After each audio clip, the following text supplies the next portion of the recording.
Well, today I have a friend that is I connected back up with by the name of John Bristow. And back in the 70s, late 70s, we knew each other. We got to play together, and we kind of entered and went out of each other's life. And I lost contact with him in the 80s.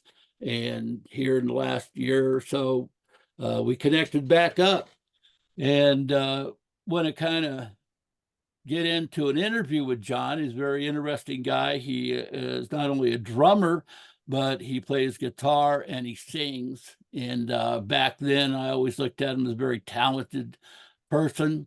And he's always was a stand-up guy. I mean, we'd go out, be it at a club, and felt very comfortable with being a stand-up guy.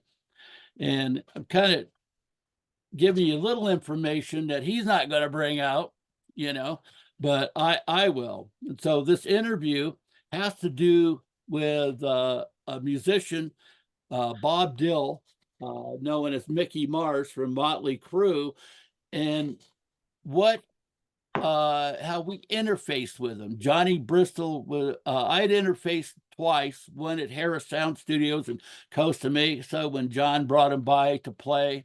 And by the way, we played Smoking in the boys' room before Motley Crue was even existed. And then I'd be over at John's house, and John gave Bob Dill, or Mickey Mars, I'll start calling him Mickey Mars from now on, a place to live while he was trying to make it. And it was, free of charge and so forth. And so if I went to his house, or we had a friend, Jim Roach, down the block, or I'd be there. And once in a while, Bob Dill would be there. Well, at least once that I remember. And so we want to kind of cover what was going on during that time. What's the reality? I was watching a documentary on Motley Crue a number of years ago, and they made a big deal of how did Mickey Mars actually live for 2 years before Motley Crue. How did he survive? Right? Like it was some big mystery. And my wife was sitting, watching this show with me, and I got upset. I said, I know how he survived. He lived with Johnny Bristol, that basically covered all of his needs for that time, right? And it's interesting how John was left out of the story, because Mickey Mars could have actually brought that up, that he had a good friend, but he didn't. So the mystery of that is over, folks. I was there, I saw it, and so let's kind of move on. That was a little bit of a history lesson. And John, I remember back then that uh, that Mickey Mars told you, before he was Mickey Mars, that when he made it, he was going to buy you a brand new Porsche. And I remember that like it was yesterday. And so, did that ever show up? Well, a thing like that, you don't forget about it. And I didn't think forget about it, but I want to thank you for interviewing me.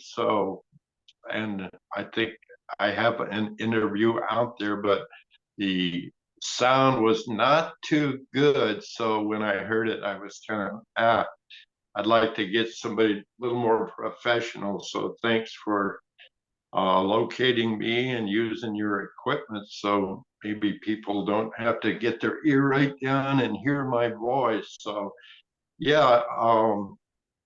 Well, what was the question again?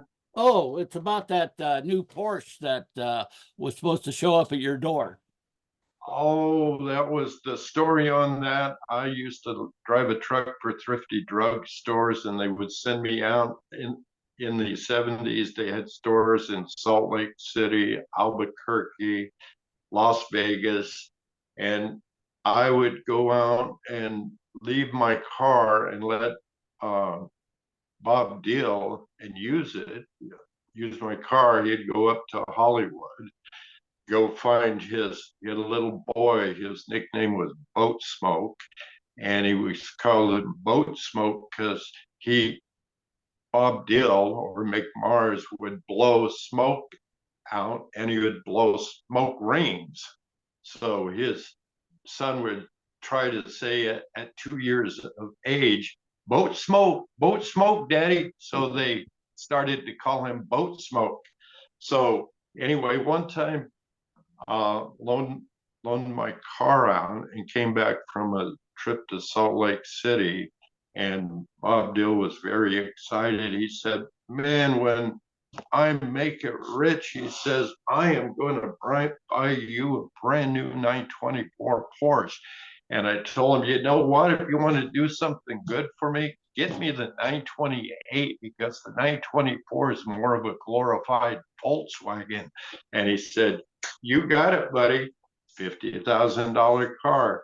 So, nah, never saw the car. So it's, and I'm not really expecting it at this point. So, but it makes a good story. Yeah, you know, I look back and I have appreciation for people, you know, in the past. And so when you connected back up, it was like, okay, there's been this big gap of time, but you're still Johnny Bristow. You're still that guy that I hung out with during that time, you know, and the relationship just started again, right? Where am I going Yeah. with that? Well, I'm kind of going with that is that when somebody does something for you, right, there should be some real appreciation. Says, you know what, this guy, when I was down and out, when I needed a place to live, when I needed food, this man stepped up to the plate and was good to me. He was a real friend. And so I just kind of looked at that when you know, after Motley Crue started, I was thinking, well, let's see if the reality comes through. And apparently it didn't.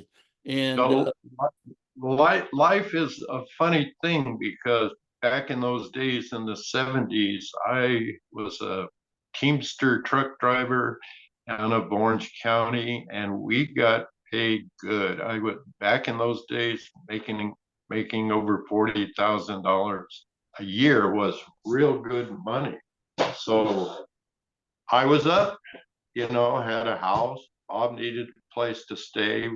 Uh, White Horse, the group he was with, broke up. So I said, hey, I got a spare room. Come over here and stay. Just you get your stuff together and move on. So he took a room and anyway, so life went on at that point. But life for me after Bob left and started that group, I've had ups and downs. And once in a while, you look back and man, I wish I see this guy is, you know, doing real good. I could use a hand myself. And I'm not begging for help, but it's just when you help somebody and you see them make it a lot of money like that, you think, well, be nice if somebody turned around, at least thanked you or something. Because I really like Bob. Bob was a very nice person, but I don't know. People change, I guess. So he moved on. yeah, and I, you know, only had a few encounters with him because he was living with you. It was, you know, you and him were tight back then. And so I getting at the point there is that I don't think I heard him say more than a few words. And I'm going to tell the story of what I did hear him say. And that was a day at Jim Roach's house. And there was a number of us that were, you know, kind of thuggy musicians and so forth. And we're sitting in Jim's living room. And all of a sudden, I don't know, you came down the stairs at Jim's apartment there. And you looked at us and you said, man, that is a motley looking crew. And I remember him saying that, oh, that'd be a great name for a band, right? And I heard the story lately, and it's not the same story. It's kind of left you out of that again. And the issue is that I guess at one time, Whitehorse was named Motley Crue, or am I off on that? No, that's correct. And I've talked to some members of the group, and they said in the beginning they did go by that name Motley Crue, and then they changed it to White Horse. And I can't remember the reason for it, but yeah, maybe Bob heard it twice. He knew it from the past, and also when I came down the staircase, and I said, "This man, this is a motley looking crew," because who knows what they were up to in the living room right there. And I'm not Right, sure. exactly. We might have dabbled in a little smoking the herb, and that wasn't that nothing to go to jail in these days. But yeah, that was a interesting time. Yeah, and kind of a little background. When we look at the band Whitehorse, I think there was a member Whitehorse that probably played with some famous people, and that would be Dave Day. And who did he play with? And to give kind of the status of Whitehorse. That's I looked that up the other day because Dave Day, he along with a 60s rock band, they cut a record. Dave Day played uh, lead guitar, I believe, and he sang on it, but I can't remember the name of the group. So yeah, they were kind of famous. And then Harry was in the group, and I knew the second drummer. I never knew the first drummer, that he quit early. In fact, I bought the second drummer's drum set, a nice white pearl set with, I think, a double bass. So it was a very nice drum set in that time, because everybody needed money. When somebody breaks up with the group, that's the first thing you got to do is sell your stuff. I've kind of retained some of my stuff, but it's hard to do. Now, I did recoup an SG that I loaned to Bob Dill, because for staying in my house, he said he was going to restore my 63 SG guitar. And when he got famous, I sent it off to his dad's house in Midway City. And I called his dad later, and he said, "Yeah, Bob Mick was up here in Christmas, and I gave it to him." So I know Bob got the guitar. And the next thing I saw is my son came, I moved to Ventura. So my son came home from Bond's Market. He had a Rolling Stones magazine, and it had all Motley Crue's members signed a 63 SG guitar, and they put it somewhere in the restaurant. So if you want to see the 63 SG guitar, it's either in the Hard Rock of Hollywood or LA. So I believe that's my guitar, but I can't prove it. Yeah, so yeah, it's interesting to me that I think people do get caught up and they don't follow through. But again, at that time, you were in contact with him, and then after that situation with the guitar, and I do remember you telling me at some time about the guitar. I don't remember exactly when that was, but once well, let's just set the stage here. Bob Dill, Mick Mars, was going, I think he was going somewhere to get together with what became Motley Crue. So he was traveling through, and you guys showed up at Harris Sound Studios in Costa Mesa, California, and he played there. That he moved out, never seen him again. And I got to remember that I never seen him again. But interestingly enough, that night I'd been around you a lot, and you used to take your acoustic guitar. We'd go maybe to a party or something, and you would play Smoking in the Boys' Room. And we played it that night. It was myself playing guitar. We had Tim Welch playing bass. You were playing drums and singing. And then we had Mick Mars or Bob Dill playing guitar. And I remember, because that's the only time I ever played with him. And I said, this is an amazing guitar player. I mean, it was amazing, right? And so I always, after a while, Motley Crue makes Smoking in the Boys' Room a hit again. And I always look back at that, and it's my opinion, right, that was inspired by you. And I remember being in Lancaster at the music store there, and seeing that, the sheet music for that, and I remember telling my wife, I said, John Bristow was the one that I believe inspired that song. Now, where I'm kind of just telling that story because, there's some unique stories during that time period that connect you with Bob or Mickey. But after Motley Crue started, did you ever see Bob or Mickey Mars again?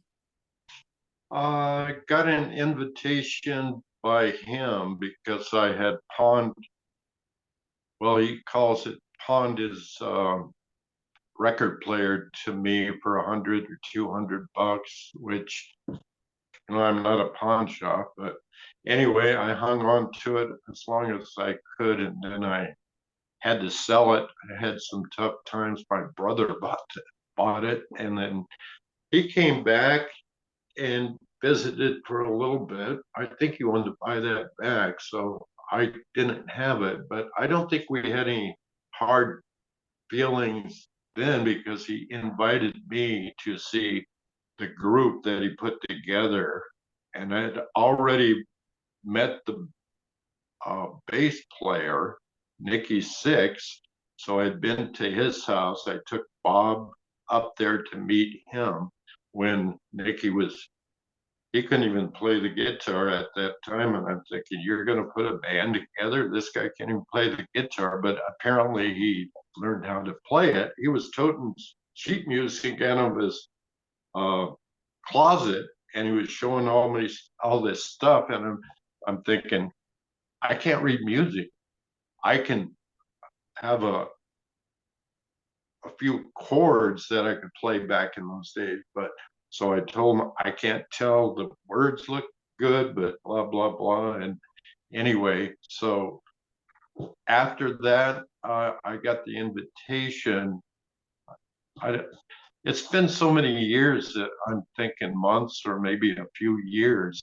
They were practicing in a garage in Hollywood, but I went up there and saw them. But truthfully, I I was quite a drunk in those days, and I got a hold of some whiskey. And even though I was watching them practice, it's like Del Preston on the Wayne's World. I blacked out. Right. I don't remember anything. I got in my Porsche and I was driving. My buddy was stoned on pot or some good stuff. Stopped at Taco Bell, got out to order, and I guess I kept my car running, but I had the emergency state brake was pulled on, and I came back to the car, and some girl was trying to take off with my car. So I was so drunk, instead of turning over to the cops, I tried to pick her up. But anyway, that's a long story. But I let her go and got back on the freeway, and I headed back towards Orange County. And my buddy that said he couldn't drive, he was so messed up, but I was so drunk that after a while, my cigarette dropped on the floor, and I bent down. This is the nighttime on the I-5 freeway. I bent down, and the car started going over into the next lane. And my buddy that he said he couldn't drive, Jim Roach, he looked over and grabbed the wheel and pulled it back in our lane, well, a black and white CHP went by and I almost hit him. So that night is kind of a blur to me, but after that, no more invitations to see them or anything. So that's probably. And then I think the next time I heard about them, one of my friends that was a roadie for Whitehorse, his name's Mike Roach. He was showed me a magazine, I think it was BAM back in those days, that Motley Crew was playing in Magic Mountain. And so from Magic Mountain, Dave Day said their first real concert was, I think in fact, he borrowed Dave Day's guitar to play that gig, and probably, I think he used a sound system also. But I know a lot about that story, but I've already talked to Dave, and he wants to do a podcast in the future, and he doesn't want me revealing too much information what he's going to put out, because Bob Dill lived with him, the group Whitehorse, for years. They used to have an old, there was an old rock and roll group, and I'm not going to pull out the name, but they had this house down in LA. Dave, him and Harry were the brains. They didn't rent the rooms out, but all the band members and the roadies had their own rooms. Mick Mars had his room with his girlfriend, with his little boy, and then Carl, another roadie, and Mike Roach had their own room. Dave Day had his room, and so they lived there for 3 years or something like that. That's before Motley Crue, and that's before he came to my house. After they broke up that band, he had to go somewhere, and I told him I got an extra room here. So he got pretty tight with me. And in fact, one time, like when I said I went to LA and met the bass player, future bass player, Mick Mars, said, "You're going to be my drummer." And I thought, well, I have to think about that, because truthfully, I'm kind of interested in the Bible, and I knew that kind of lifestyle would kind of take me away from my goals. And I had another side of me. I knew what it would be like, because I'd been with a few smaller bands, and I would be sleeping in garages, and I wouldn't have any money. So to leave a job, a union job where I'm making over $40,000 a year, nice place to stay, sounded a little shaky. So I passed on the deal. But anyway, it's the truth, and it makes a good story. Well, yeah, you were always what I call a worker. There was a number of us during that time that were basically more in the thuggy realm, and I've slept on a number of couches, and I didn't work for long periods of time, and so I experienced what you're talking about. You're sleeping in a garage or something, and and you're looking at a potential, you know, that could happen. Now, I do got to state that I remember a number of times that you said, this guy's going to make it. You're talking about uh, Bob Dill, Mickey Mars. He said, this guy is good. Now, I didn't realize how good he was until Harris Sound Studios, right? And that was, I thought that was kind of the breaking point. Of course, he wasn't staying with you anymore, but Bob Dill or Mickey Mars was actually in Whitehorse, correct? Yeah, he was part of the band. He took a place of another lead players. He hung about with them for years, and he kind of just learned, and he got good. And when lead player left, I think he just came in and got that spot. I would never undermine his talent because he's probably top 7 guitar players that best I've seen in the world. So I'm talking about Jimmy Page, Black Sabbath's lead player, um, Jeff Beck, and so he's in a very elite category. Yeah, it's funny you bring that up because I remember, I think it was, I forget the band that their roadie was learning all the songs, and it's a famous band, I can't think of it, and their guitarist died or left, and here's the roadie moves right in. But Bob Dylan kind of reminded me of a Randy Rhoads, which I think Randy Rhoads is so talented, creative, and he died way too young. But that was the realm that I seen uh, uh, Bob Dylan, Mick Mars in, that he was that good, right? It's And very that's very good company because that um, Randy Rhoads was his name, is died too young, and yeah, he who knows what he would have done with Ozzy if he would have stuck around and played, because yeah, he was, yeah, in yeah, the class that with Bob, he's in that class, so he's very.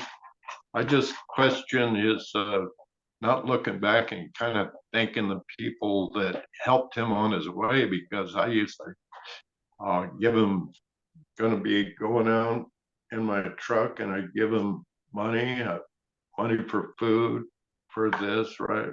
But every, people are going to say he's just crying about this, but maybe I am too. But when you go through, and even these days they're getting hard for a lot of people, and if you don't see it in Fresno and San Jose, these homeless people that are trying to rent a place that they jacked up the price 2 3 times, and a lot of people are going through some stuff.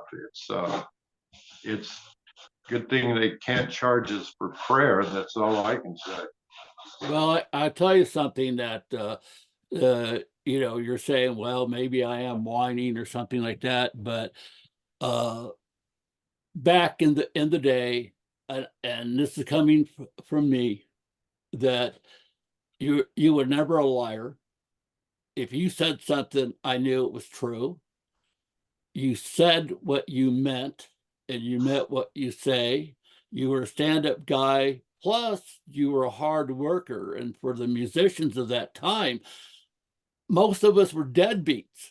I mean, we were sucking off the system basically. We were trying to scrape by, and so a lot of us didn't want to work, and you know, and so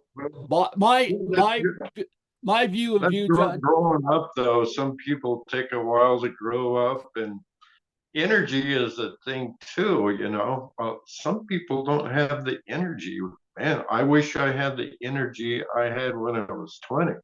But Yeah.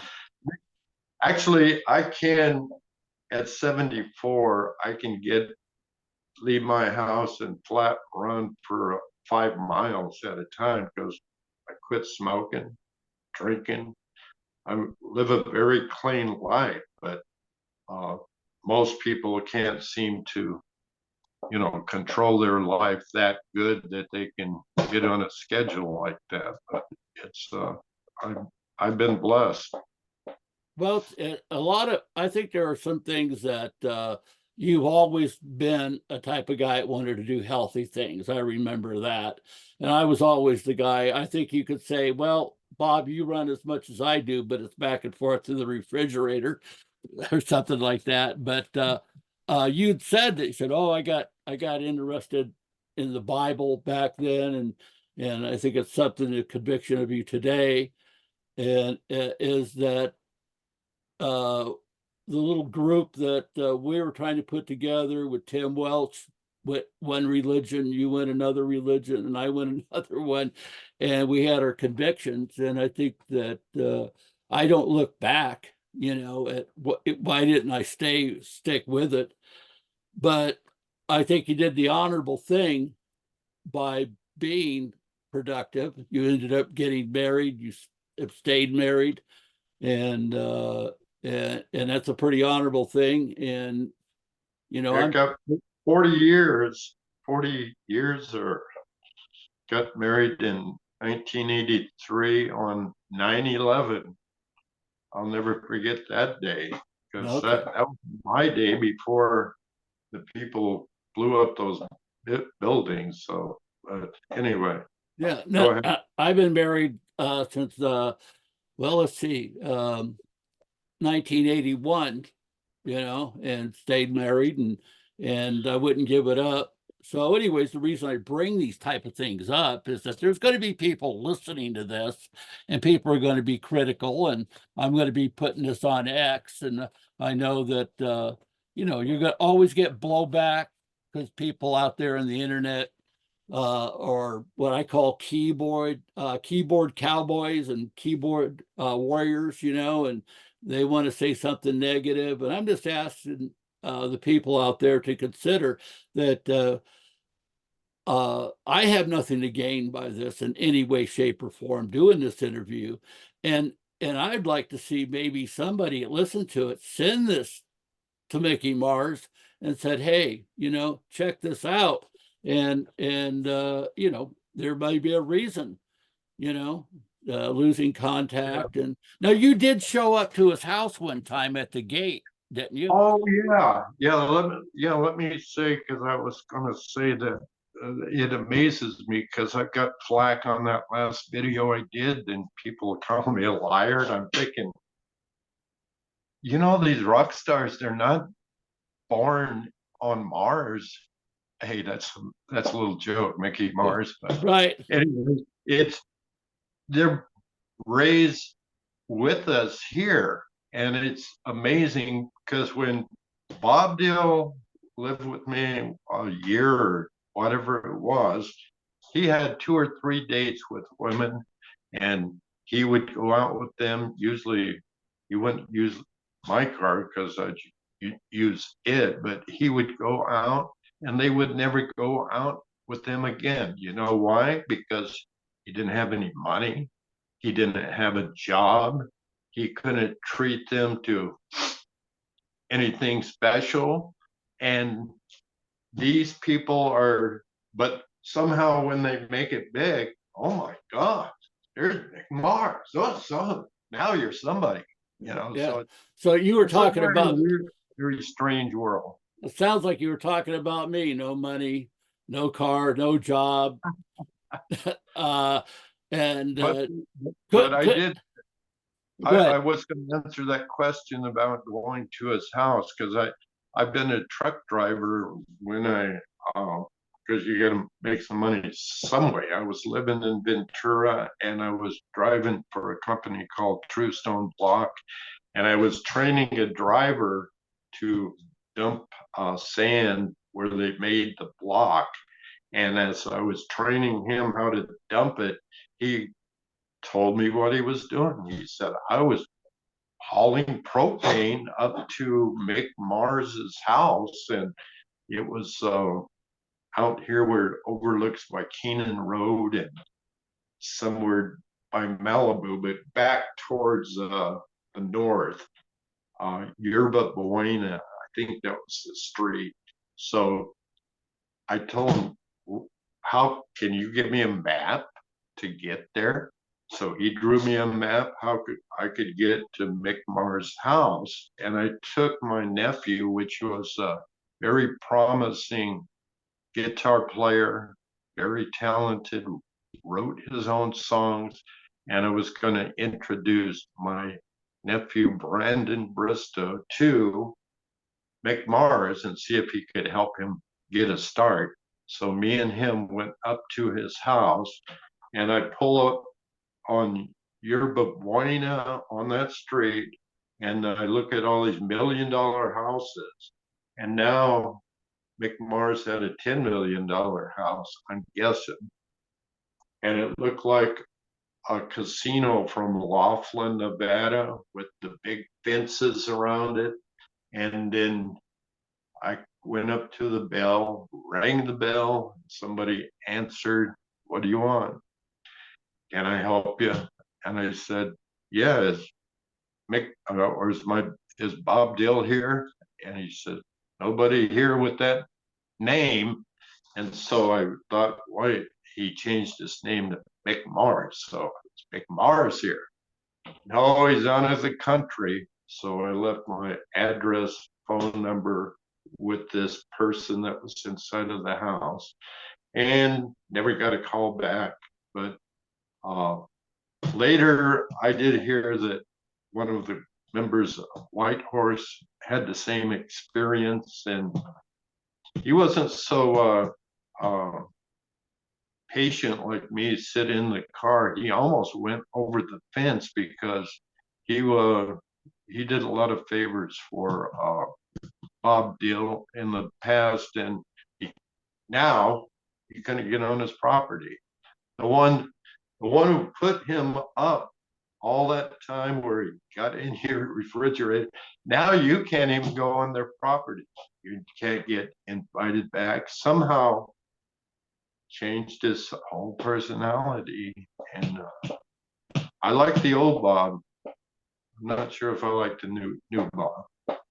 Yeah, well, hopefully he'll see this video. I mean, you know, these things like on X and on other platforms do spread around, and somebody may know him.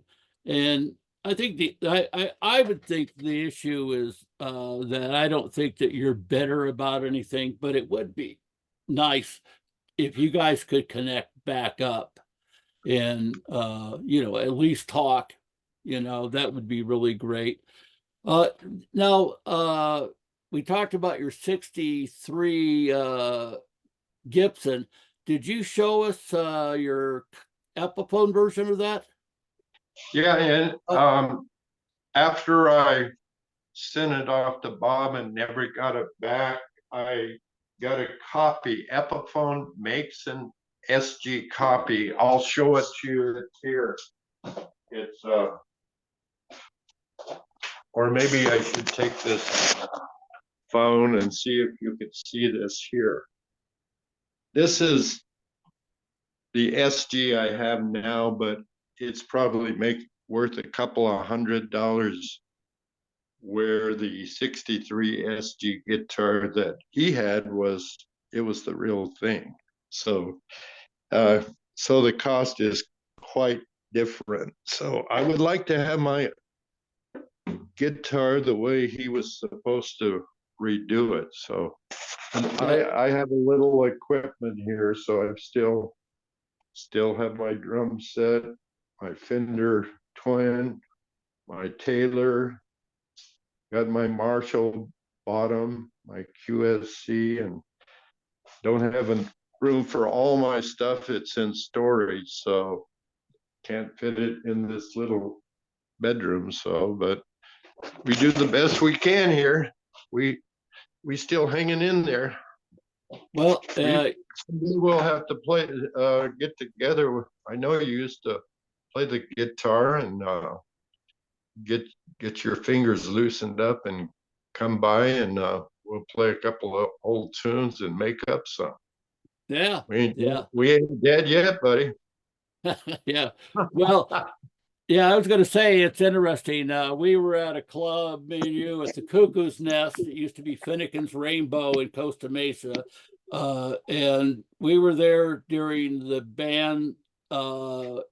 It was Sail on Sailor. Wrote a song. Guy was with the Beach Boys, and gosh, Blondie Chaplin, and his band was playing there. And it had, I'm bringing this up for a reason, is that kind of the crowd that we were in and out with is the guitar player was Matt Quilter and his brother. They started Quilter Amplifier, and then Matt went on to play music as professional. and his brother started QSC, which you have an amp of, right? And in that band was Harold Bishop. He played with Delaney, Bonnie, and Friends. That would have been, he replaced, he is a second replacement for Eric Clapton. George Harrison had been in the band, and one of the Allman Brothers, Dave, I think Dave Mason, and he was a very dear friend of mine, and he very well known in being a studio musician. And he ended up selling me. He got in a predicament where he needed money and he was kind of getting out of the music. He sold me his SG that he used during the Delaney, Bonnie, and Friends tour and many others. I didn't know So that. yeah. So Do you still have it? no, I don't. It ended up it ended up getting stolen actually. Uh, got to be something to that. But anyways, yeah, no, I don't have that. Do you remember a group called Elvin Bishop? This Yeah, is yeah, Elvin Bishop. he's not a relationship with this other bishop, is it? No, Elvin Bishop did a ended up falling in love or something. I forget. Really good song, whatever it was. And no, they did get kind of mistaken for each other because Harold Bishop was in the band Bishop with Michael Bishop being the singer, and Michael Bishop ended up being an actor. And in the West Coast punk rock and the West Coast rock world, Michael and Harold were a phenomenon back then, and they were associated with Rodney on the Rock, KROQ, and they put out some records and stuff. But I'll have to Google this and look them up. yeah, 20, I think 20 years of punk rock, West Coast punk rock. They did that documentary. And because they were friends with all these different punk bands, and the only way you find any of the Bishops online is when you find Michael when he became an actor, and he was in a number of low budget films. But anyways, I think we've been on about 50 minutes to an hour. And so I don't want to make this too long, but I really appreciate that you and I were able to get together, that we connected here again. And I hope that we have a long relationship. But number two is I thought that it was going to be a good interview because there's a lot of people in my realm, because I'm kind of in a realm of doing things that people don't know my past. And so I can kind of interject a little of that, introduce Johnny Bristow to people that are in my realm. And so I'm very grateful for that. So with that, I think what I'm going to do is I'm going to actually stop the recording.